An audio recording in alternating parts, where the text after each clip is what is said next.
สวัสดีค่ะพบกับคลิป solving tips นะคะวันนี้เราจะมาคุยกันเรื่องของกรรไกรนะคะโดยเฉพาะมือใหม่ควรจะต้องมีกรรไกรอะไรติดเอาไว้บ้าง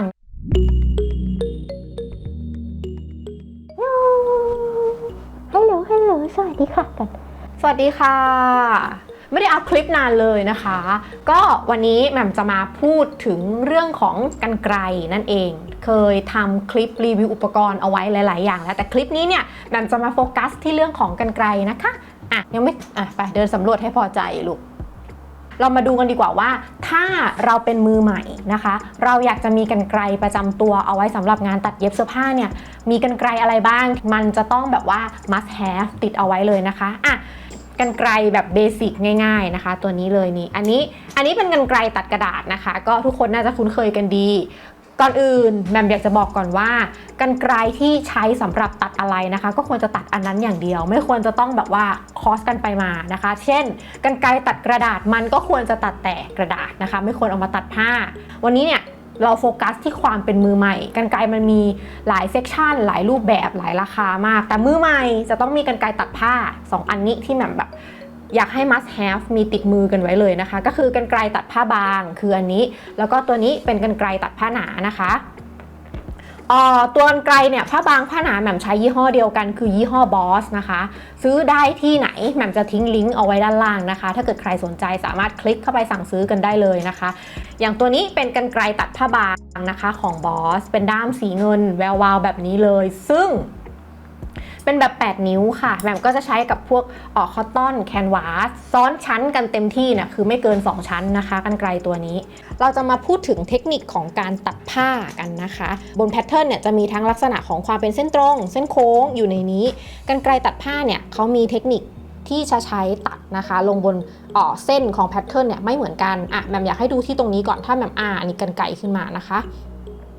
ตั้งแต่ปลายกรรไกรจนถึงช่วงกลางกรรไกรนะคะคือความกว้างประมาณช่วงนี้เนี่ยอันเนี้ยจะเหมาะนะคะสำหรับการใช้ตัดแพทเทิร์นในส่วนที่เป็นเส้นตรงแต่ถ้าเกิดว่าแพทเทิร์นส่วนที่เป็นเส้นโค้งส่วนที่เล็กๆนะคะก็คือแนะนำให้ใช้บริเวณการตัดง้างถึงประมาณปลายกรรไกรค่ะแล้วก็ตัดจะทำให้สวยงามกว่านะคะเรามาดูกัน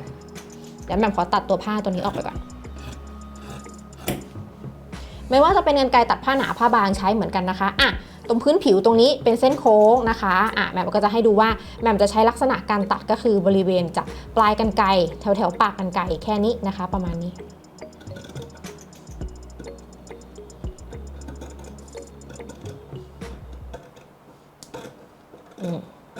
แบบนี้นะคะแต่ถ้าเป็นบริเวณเส้นตรงนะคะก็จะใช้บริเวณปลายกรรไกรจนถึงประมาณกลางกรรไกรแบบนี้เลยค่ะนี่เห็นไหมกรรไกรขึ้นมากว้าง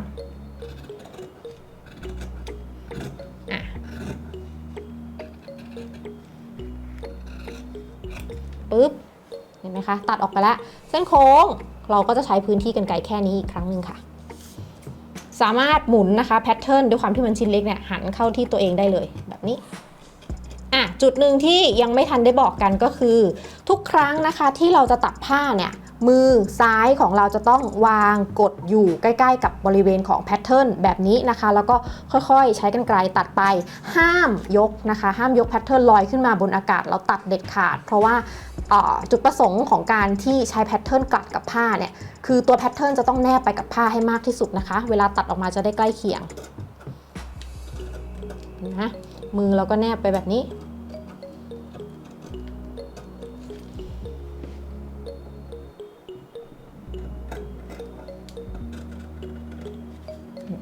แล้วก็อาจจะมีเล็มนิดหน่อยนะคะก็คือใช้บริเวณปลายกรรไกรตรงนี้เป็นเส้นโค้งนิดหน่อยเราก็ยังใช้ปลายกรรไกรอยู่ค่ะ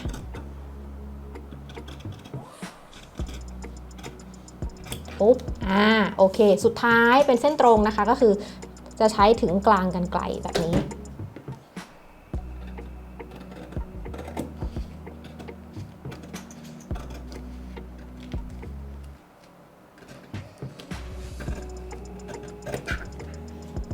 โอเคค่ะมีเล็มได้นะคะโอเคอันนี้ก็คือตัวอย่างของการตัดนะคะลักษณะของเทคนิคการใช้กรรไกรตัด เส้นตรงเส้นโค้งที่อยู่บนแพทเทิร์นค่ะแล้วก็อันนี้ค่ะอันนี้เป็นกรรไกรของบอสอีกเช่นกันนะขนาด10นิ้วนะคะเขาจะมีขนาดของกรรไกรบอกอยู่ที่ตรงนี้นะคะนี่10นิ้วตัวนี้เนี่ยอันเนี้ยแหม่มใช้มาแล้วสิ่งที่เจอนะคะเดี๋ยวให้ดูตัวกล่องเขาก่อนอันนี้คือกล่องเขาจะแพ็คมาในกล่องนี้นะคะคือกรรไกรตัวเนี้ยจะถูกแพ็คมาในกล่องนี้สิ่งที่เกิดขึ้นกับสิ่งที่แหม่มเจอจากบอสก็คือว่าถ้าใช้แล้วทิ้งไว้ข้างนอกเฉยๆก็คือพอเราตัดผ้าเรียบร้อยอะไรเสร็จแล้วก็ตามแล้วเราก็วางกรรไกรอันเนี้ยทิ้งไว้มันจะเกิดสนิมขึ้นทีละนิดมันมีอันนึงที่แบบเป็นสนิมเต็มอันนะแล้วแหม่มก็ค่อนข้างที่จะแบบเซ็งเหมือนกันว่ามันเป็นสนิมที่คราบกรรไกรอะไรอย่างเงี้ยแต่ถ้าเกิดว่าเราใช้แล้วนะคะเขาจะมีซองของเขาให้เสียบเก็บนะคะแหม่มก็เลยจะรักษาบอสด้วยการที่ใส่ซองเก็บลงกล่องเหมือนใหม่ทุกครั้งที่ซื้อมาก็จะช่วยทำให้เกิดสนิมขึ้นน้อยลงสำหรับกรรไกรของตัวบอสแต่ถ้าเกิดว่าใครที่รู้สึกว่าไม่ได้แฮปปี้กับอันเนี้ยก็อาจจะลองดูยี่ห้ออื่นมาได้นะคะอันนี้นะคะเป็นผ้าทวีตค่ะที่มีความหนานะคะเราจะใช้กรรไกรนะคะที่เป็นสำหรับตัดผ้าหนาในการตัดทีนี้แหม่มจะให้ดูว่าอันนี้เป็นเทคนิคของการนอกจากจะตัดผ้าหนาแล้วก็ยังเป็นการตัดผ้าซ้อนกันหลายๆชั้นให้ดูนะในตัวอย่างนะคะแหม่มใช้ผ้าหนาซ้อนกัน3ชั้นซึ่งหลายๆบ้านถ้าเกิดว่าสมมติเป็นคอตตอนหรือแคนวาสซ้อนกันหลายๆชั้นเนี่ยเทคนิคในการตัดนะคะผ้าที่ซ้อนกันหลายๆชั้นจะมีจุดหนึ่งนะคะคือถ้าสมมุติว่าเป็นผ้าบางเนี่ยเราสามารถตั้งกรรไกรในลักษณะที่ตั้งฉาก90องศากับตัวผ้าได้เลยแต่ว่าถ้าเป็นผ้าหนาที่ซ้อนกันหลายๆชั้นนะคะสำหรับคนถนัดขวาให้เอียงกรรไกรออกเล็กน้อยไปทางขวาแต่ถ้าเกิดใครถนัดซ้ายถ้าเกิดสำหรับคนถนัดซ้ายก็ให้เอียงนะคะไปทางซ้ายด้านทางซ้ายมือหามือของตัวเองในด้านที่ตัวเองถนัดเพราะว่าด้วยความที่พอผ้ามันหนาค่ะหลายๆชั้นถ้าเกิดเราตั้งฉากเนี่ยมันอาจจะมีการเหลื่อมกันเล็กน้อยนะคะโดยเฉพาะจังหวะที่เย็บโค้งตรงนี้นะคะดังนั้นวันนี้ค่ะเราจะใช้วิธีการเอียงกรรไกรเล็กน้อยสำหรับผ้าหนาหรือผ้าที่ซ้อนกันหลายๆชั้นค่ะเดี๋ยวตัดให้ดูเห็นไหมเอียงกรรไกรนิดนึงนี่นะคะมาถึงกลางกรรไกรเพราะว่าตรงนี้เป็นลักษณะของเส้นตรงแล้วก็เอียงกรรไกรเล็กน้อยค่ะมือซ้ายกดแพทเทิร์นไว้เห็นไหม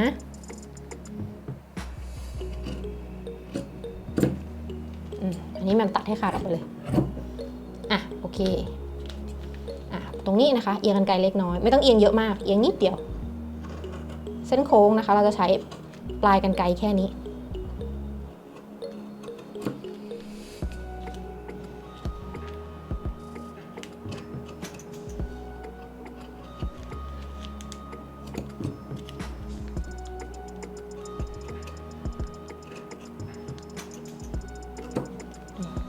เส้นตรงนะคะถึงบริเวณกลางกรรไกรแล้วก็ตัดเราจะเอียงนิดหน่อยอันนี้แม่จะตัดทิ้งเลยนะคะเส้นโค้งปลายกรรไกรเหมือนเดิมค่ะ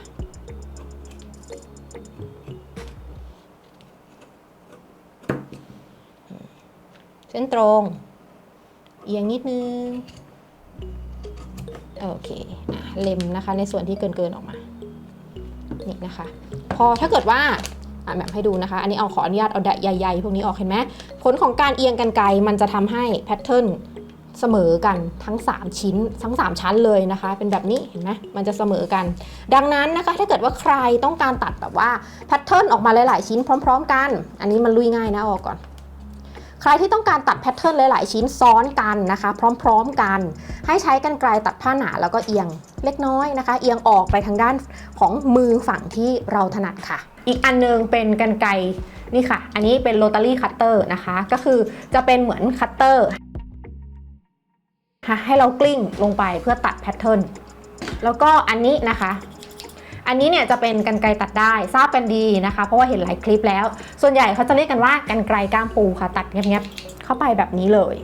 อันนี้นะคะคือกรรไกรก้ามปูสำหรับเอาไว้ตัดได้ตอนที่เราเอาผ้าออกจากจักรแต่ว่ามันจะมีจังหวะหนึ่งที่เรากำลังจะร้อยได้อะค่ะเพื่อให้ร้อยได้ง่ายนะคะเทคนิคการ การตัดนะคะเส้นได้คือต้องตัดอย่าตัดตรงอย่างนี้อย่าตัดตรงปุ๊บอย่างเงี้ยจะทำให้ปลายได้เนี่ยมีโอกาสที่จะฟูแล้วก็ร้อยได้ยากนะคะแนะนำค่ะตัดเฉียงแบบปากฉลามนะคะแบบนี้จะทำให้ร้อยได้ง่ายขึ้นค่ะเนี่ยค่ะหลังจากที่ได้ทำการแนะนำกรรไกรนะคะแล้วก็แชร์เทคนิคนะคะในการใช้กรรไกรสำหรับการตัดผ้าไปแล้วเนี่ยแหม่มอยากจะไฮไลท์นิดนึงว่าความจริงแล้วแหม่มมีกรรไกรซิกแซกนะคะที่สามารถตัดผ้าแล้วก็ป้องกันผ้ารุ่ยได้ดีสำหรับงานตัดเย็บเหมือนกันแต่เดี๋ยวขอไปหาก่อนแล้วเดี๋ยวจะมาทำคลิปตัวคลิปรีวิวกรรไกรซิกแซกแยกอีกนิดนึงนะคะทีนี้ก่อนจะจากกันถ้าเกิดสมมติว่าให้เรียงตามลำดับในกรรไกรกลุ่มตรงบนโต๊ะเนี่ยตรงนี้เลยนะคะที่แหม่มมีนะตัวเนี้ยแหม่มยังรู้สึกว่าแหม่มอยากจะลองซื้อของยี่ห้อที่มันดูแล้วจะใช้คล่องมือแล้วก็แข็งแรงกว่านี้นะคะตัวนี้เนี่ยเหมือนกับแหม่มบังเอิญเจอในแผนกเครื่องเขียนนะคะที่เขาขายว่าเป็นกรรไกรโรตารี่สำหรับตัดงานผ้าแต่พอลองเอามาใช้เนี่ยก็รู้สึกว่าด้วยความที่ซื้อมาเพราะว่าเราเห็นว่ามันใช้ตัดผ้าได้ซื้อเลยไม่คิดนะคะแต่ว่าไม่ค่อยได้ใช้เท่าไหร่ก็เลยยังใช้ไม่คล่องแหม่มก็เลยไม่มีข้อมูลเพียงพอที่จะมาแนะนำหรือว่ารีวิวเทคนิควิธีการสำหรับกรรไกรโรตารี่ให้กับทุกคนได้นะคะอันนี้ก็ต้องบอกกันตรงๆเนาะว่าเรายังไม่ชินกับตัวนี้ดังนั้นถ้าเกิดว่าแหม่มเริ่มใช้งานคล่องแหม่มเริ่มชินกับมันแล้วเดี๋ยวแหม่มจะมารีวิวเจาะนะคะสำหรับวิธีการใช้กรรไกรโรตารี่ตัวนี้อีกทีนึงแต่วันนี้นะคะหวังว่าทุกคนจะได้ประโยชน์แล้วก็รู้ว่าขั้นพื้นฐานมือใหม่จะต้องมีกรรไกรนะคะติดตัวเอาไว้เป็นอะไรบ้างมีเทคนิคในการตัดผ้าอย่างไรบ้างฝากเอาไว้ด้วยนะคะแล้วก็ฝากติดตามคลิปถัดๆไปของเราด้วยค่ะสวัสดีค่ะ